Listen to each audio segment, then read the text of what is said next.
Hello, I am Rogerio Pinto. I am the Associate Dean for Research and a professor at the University of Michigan School of Social Work. Last spring, I began a series of online forums about the COVID-19 pandemic and issues of diversity and stigma. Who was being affected by the pandemic? How were they being treated?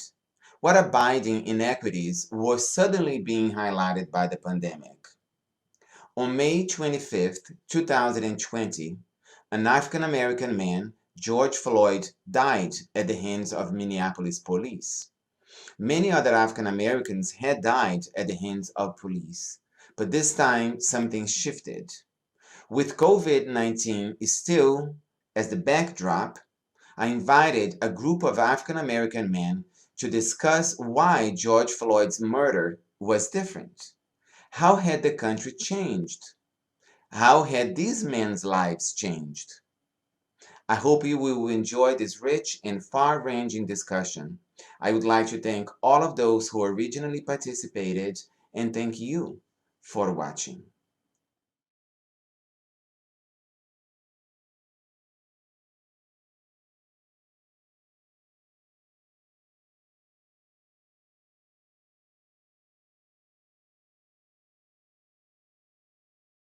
Hi, good afternoon, everyone. My name is Rashan Miles. I am a PhD student at the University of Mississippi. I got my MSW and Museum Studies certificate at the University of Michigan. And I've been here almost a year now. And so and thinking about what's unique about George um, Floyd's death is, yeah, you know, I don't think it's very unique in that, I'm in a state where, where Emmett Till was killed, a 14-year-old boy, and also I'm at the university that didn't had his first Black student, James Meredith, in 1962.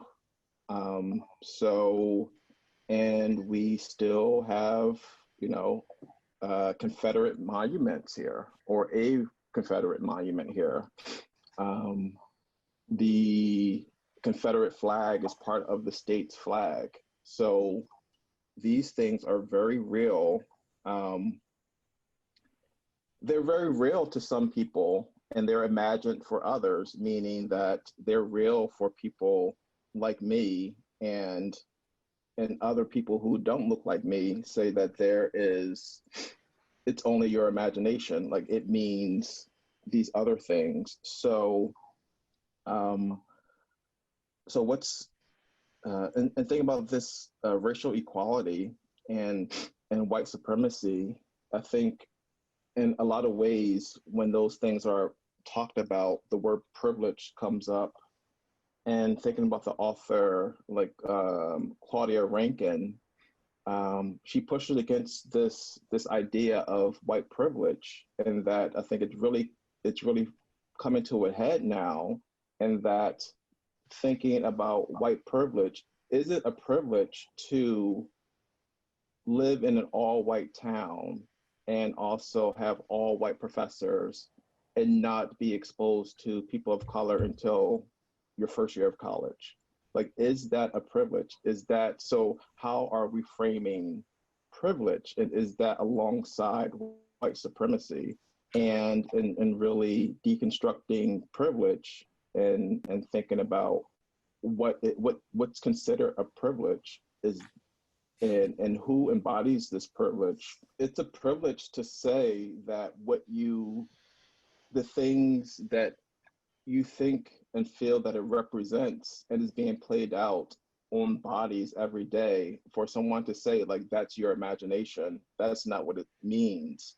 I think that's, that there's this embedded privilege in that, and that, it makes you second guess, and in these conversations begin to, spin around. My thoughts are kind of scattered, but I really want to pinpoint one or two things. And the first being me being, okay, so I've been through the system. It's like, it's stuff that I've been watching for so long.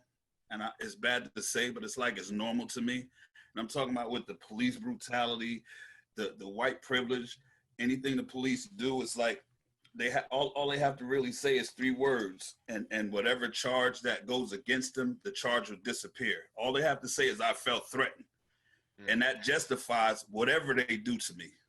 And that's been going on for so long. What's so different about George Floyd? America watched that. Everybody watched that. They watched the life leave out of him. So that's what I think is so different about that this one in particular, because again, it's been going on for so long, but the difference now is it's being recorded, it's being shown. People are starting to see it. This stuff been going on for so long, nobody sees it.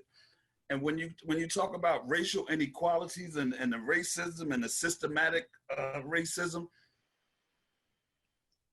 just take, for example, Essex County in New Jersey. And New Jersey is the city predominantly Black. That's where all the stuff goes on at.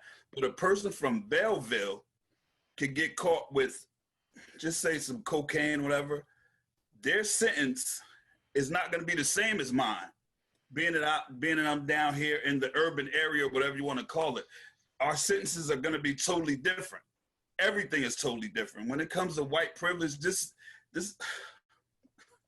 when it comes to white privilege, this has been going on for so long. Because I can't afford an attorney, I have to use a public defender who gets paid by the same people as the prosecutor.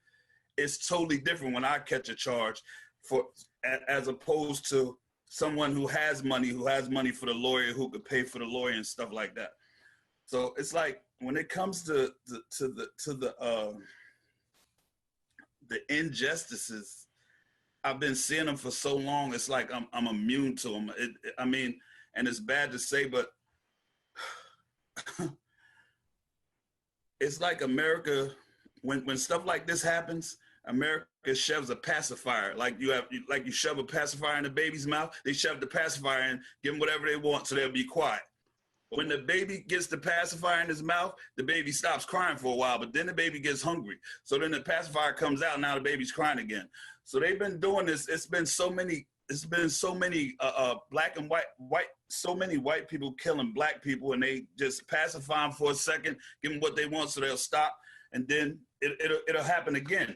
But what I think needs to be done, or what could be done different now, is they have to treat the police officers the same as they would a civilian.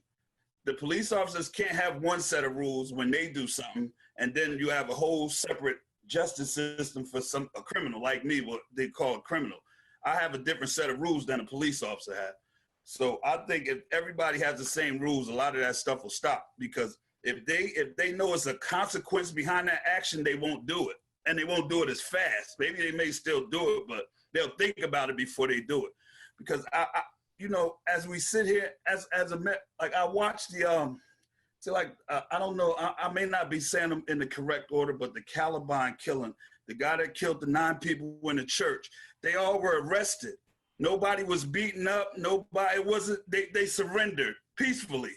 How does this happen? How come a black person can never surrender peacefully? How come it's always a threat when it comes to a black man? And that's just so, this is what I've been seeing for so long. People killed, I don't remember the cases. But I just know I watch it on TV. And when the people do the mass shootings and all this, they all get cuffed. They all get handcuffed. They all walk in. But anytime a black person, is something going on with a black person, they don't just walk in. You might see them with a black guy. He may not walk in at all. They might carry him in. It's totally different. And again, I've been watching these injustices for so long. It's like I'm numb to it. I'm really praying that it does lead to something different. But again, from what I've been seeing, it's like when the baby start crying. The baby is crying right now, and they're looking for a pacifier. But the pacifiers that they have, that they're offering right now, the baby's spitting it out. The baby don't want that pacifier. So, you know, and I truly do pray that something good comes out of this. But until it's like really like equal equality, like no more white privilege and stuff like that, it's not going to change. It's going to quiet down for a minute, then it's going to go right back to business as usual. That's just my thoughts. But like, again, I'm praying it does change.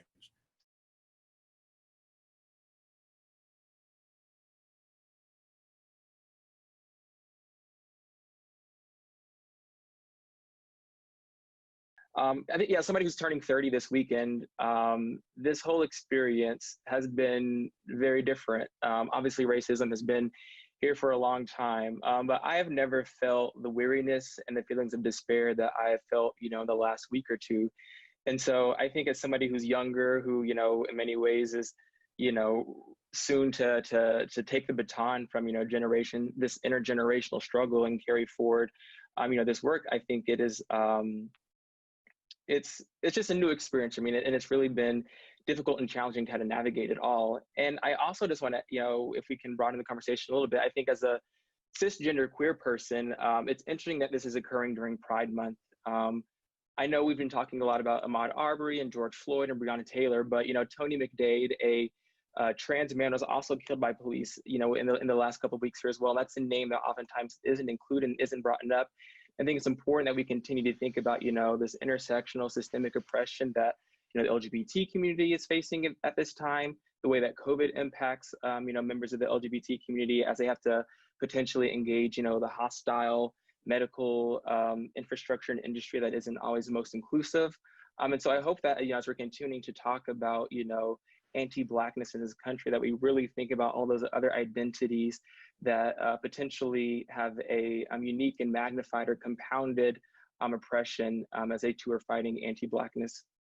The LGBT community is disproportionately likely to be impacted by homelessness and mental health and to die by suicide. And so they're already put in situations where they're more vulnerable to exposure to COVID. Also, we know, you know, particularly Black, you know, gay men, Black bisexual men, Black trans women are disproportionately likely to acquire HIV.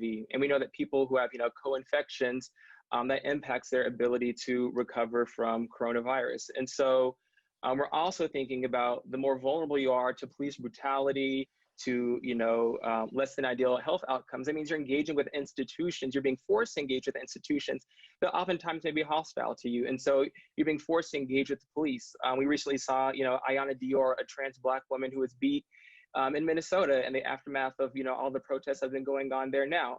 And so, you know, she is now being enforced to engage with, you know, law enforcement, an institution that hasn't historically been not only inclusive and protective of, you know, Black people, but of Black trans communities in particular. And so I think, you know, it's just so important that we continue to center these communities that are most marginalized, because they're always going to be the ones that are most impacted, you know, by oppression in any way. And so, you know, again, I think it's striking that, you know, Pride, when you think about, you know, Pride in the LGBT community, this is a struggle that was started by, you know, Black and brown, queer and trans women. And here we are, you know, decades later, continuing to fight for their inclusion, for the right to live, and for the right to thrive. And I think that's so important that we continue to have them as a part of the dialogue. Justin Hodge, I'm a clinical assistant professor at the School of Social Work. I'm also chair of the Washtenaw County Sheriff's Community Advisory Board for Law Enforcement, which I think is really relevant for the conversation that we're having because of the police use of force incident that we had in Ypsilanti Township. And I'm happy to talk a bit about that. I'm also on the Board of Health for Washtenaw County, which is also relevant to this COVID discussion that we're having, because we know that COVID-19 disproportionately affects communities of color. I mean, within Washtenaw County, for example, the county's population is only 12% African American, but more than a third of the COVID-19 cases are African Americans. And then we know that the 48198 and 48197 zip codes, and I live in the 48198 zip code, have been disproportionately hit because there are larger African American populations there, and they make up the COVID-19 cases are almost for the county almost 50% from those two zip codes. And there are a number of challenges in this part of the county. And a lot of inequities that have been perpetuated over time that I've been working to address through various means with my work with the county, also in running for office. But yeah, when we think about what makes, to respond to the initial question about what makes this George Floyd's murder different, I don't know if it will be different unless we make it different. So nothing different is going to come from this unless we take all the action and all the passion from the protest and turn it into something. It needs to turn into sustained change. And when I think about that, I think about sustained change through policy. So we don't have policies in place that allow for these kinds of the use of force by the police to happen like this again. And what do we like? Why do we think more people are involved this time around? I think a lot of it has to do with white supremacy being, shouted out from the highest levels of our government. I mean, the ways in which Trump has normalized white supremacy has emboldened people throughout his time in office, and it's become commonplace. But also recently, people have become more aware of the inequities. So the inequities through COVID have made people that normally wouldn't be thinking about social justice or inequity and how to fight against it, have made them aware of it. And then we see these police brutality issues and the inequities related to that.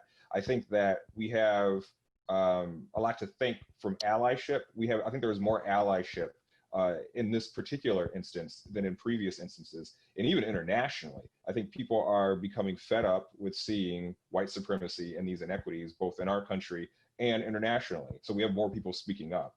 But all of that won't do anything unless we take this into some kind of sustained change.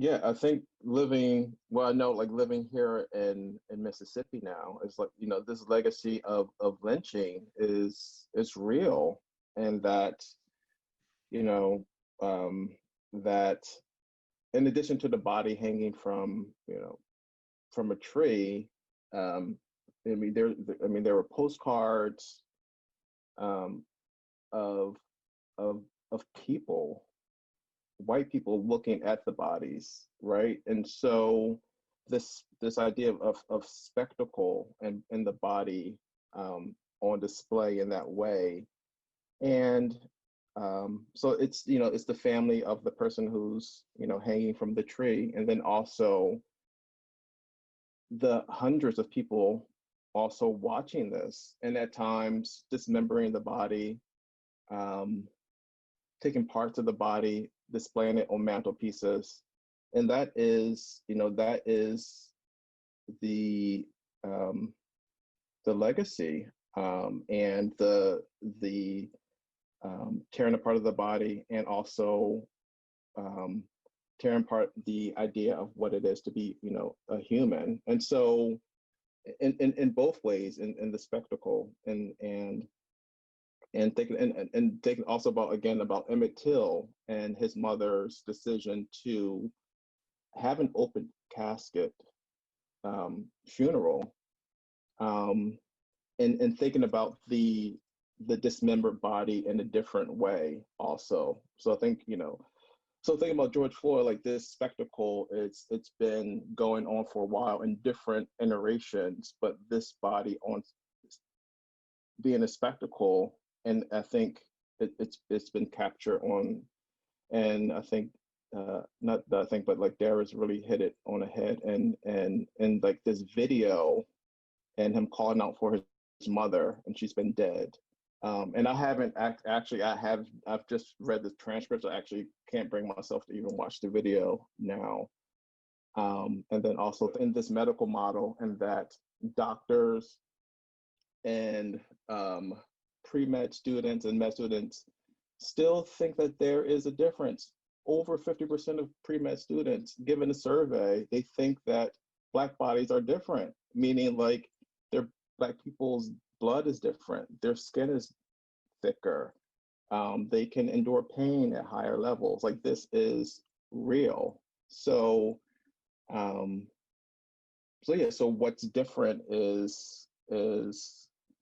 um, or what's unique, I'm still grappling with that. It seems like a lot of it is still the same in different iterations, and that it's systematic, it's deliberate, and that we need to come to terms and to really understand, like, this is what are, what the United States has been built on. And like, until we align those ideas and those thoughts, like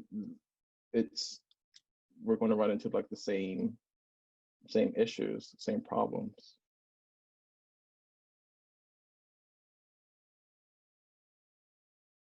Black bodies are being, destroyed from the outside in and from the inside out. We have police brutality, and we have, all these things that impact social determinants of health that, make our bodies, less healthy and less resilient, less able to fight COVID, more likely to acquire COVID. And then we also have the stress on the body of trauma that I think we oftentimes don't talk about. And I think about my own experience in this moment now where, we only have the white gaze and the attention on this for so long. And so I feel there's this pressure to, do as much as you can, organize as quickly as you can, and, make your demands and, create policy as quickly as possible, and keep that social pressure, because we know that discomfort is what's going to lead to progress. But at the same time, I think about how difficult it is for me to sleep, and, just constantly being charged, and, how I wake up, earlier than usual because I feel like there's so much work to be done and our window is only so long. And so, I think, as someone who's an MSW student focusing on interpersonal, doing the interpersonal track, it was important to me, even though I very much care about, addressing anti-Blackness, dismantling white supremacy, that we also talk about that emotional toll, that we are acknowledging that this is trauma, and that, the manifestation of intergenerational trauma, and, the ways in which, Black people who may want to seek out, mental health care and behavioral health care, the challenges that they may seek or that they may find in finding people that look like them, or people who can provide culturally humble care. And so I think it's, as we are organizing and taking action, I think it's important that we're also thinking about our own mental health, and that we're taking steps to address, the trauma and the stress, the racial stress that all of this creates for Black people. When Rashan said he couldn't bring himself to watch that video, but what's not really showed, or what's not getting a lot of airplay, is that across the street, someone else had another video going. And it wasn't just the one, it was 3 people that were actually holding him down. One had his neck, one had his back, and one had his legs. They all had knees on. And that's so, again, for me, okay, if I get pulled over, if the police see me and they run my name, and they may see one of you guys and they run your name, nothing's gonna come up. But when they run my name, I got a rap sheet like really long. So automatically, they're automatically like on guard, or however you want to say it. That, I don't. It's just so this is really a lot. This conversation is really a lot. But when I think back to the slavery days, when they brought us over here, had us tied up and they selling us off, that systematic racism goes all the way back there. And it's just so many things that I've seen over the years. And for me, I've lost all hope in the justice system. I just don't see it, because again, I think the pacifier is going to come and it's just going to go away until it happens again. But with this COVID-19, and me being directly affected by the COVID-19, it's just it's a lot. There's a sense that I also grappled with, of like me as a Black man not doing enough.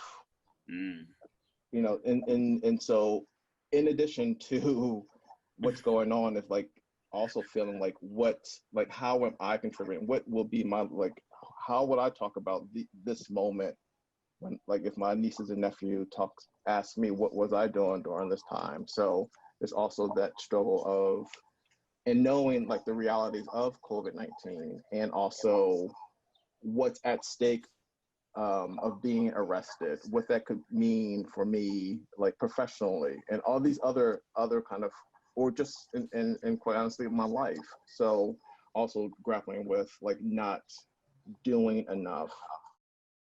There's only gonna be so much time that there's attention on this, and we all feel compelled to do something, because largely a lot of white people are doing something now. So why do we have to do it now though? Why does it take now for the attention by the the dominant group to be focused on this. Now we have to act. Now maybe if we do something, there could be some kind of sustained change. So I want to be optimistic and hope that if we do enough organizing, we do enough pushing to make some kind of systematic change, there will be a better future. But there's also this anger about why now? Why is it this time? Maybe now it's our time to maybe make a change. So it's hard. It's like I want to do all I can. I sometimes feel like I'm not doing enough, but there's only so much time, and just like there's a lot of fatigue and anger, and you have to like feeling like I have to just keep pushing through it to be able to try to make change now. It's tough. It's a tough, and I think the other panelists would agree. I mean, it's a tough situation to be in. Yeah, I mean, I think in hearing what everyone's saying here, I think it, you know, it really highlights the responsibility for us to take care of ourselves.